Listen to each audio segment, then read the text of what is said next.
over protecting parenting on teen now.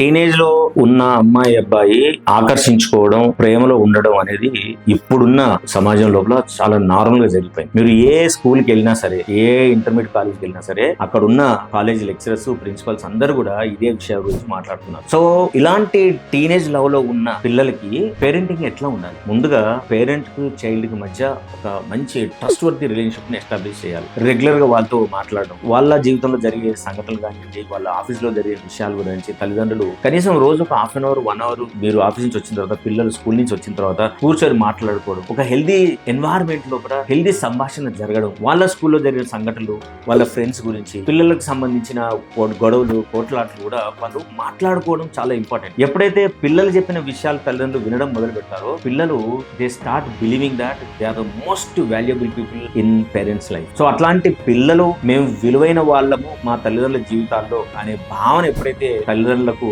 పిల్లలను కలిగిస్తారో, అప్పుడు తప్పకుండా పిల్లలు వాళ్ళ జీవితంలో జరిగే విషయాల గురించి వచ్చి తల్లిదండ్రులకు షేర్ చేసుకుంటారు. షేర్ చేసుకున్నప్పుడు వీళ్ళు ప్రేమలో ఉన్నారంటే మనం ప్రేమకు సంబంధించిన ఒక సైంటిఫిక్ రీజనింగ్ పిల్లలకి ఇవ్వాలి. అంతేగాని నువ్వు ప్రేమిస్తే చెడిపోతావు, ప్రేమిస్తే చదువు పోతుంది, ప్రేమిస్తే నువ్వు ఇక్కడే మిగిలిపోతావు, ప్రేమిస్తే రిక్షా దొక్కాలి, ఆరో దొక్కోవాలి, మా పరువు పోతుంది, నీ జీవితం నాశనం అవుతుంది అని ఇట్లాంటి అవుట్డేటెడ్ మాటలు మనం మాట్లాడితే పిల్లలందరూ కూడా ఇదే నెక్స్ట్ డే నుంచి వాళ్ళ జీవితంలో జరిగే ఏ విషయాలు కూడా తీసుకొచ్చి మీతో మాట్లాడరు.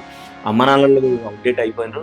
కాబట్టి మేము ప్రేమించడం అనేది చాలా ముఖ్యమైన విషయం, సమాజంలో చాలా మంది చేస్తున్నారు ఒక భావన కలిగి మీకు చెప్పకుండానే వాళ్ళు ఈ ప్రేమ వ్యవహారం నడిపేందుకు ఎక్కువ అవకాశం ఉంటుంది.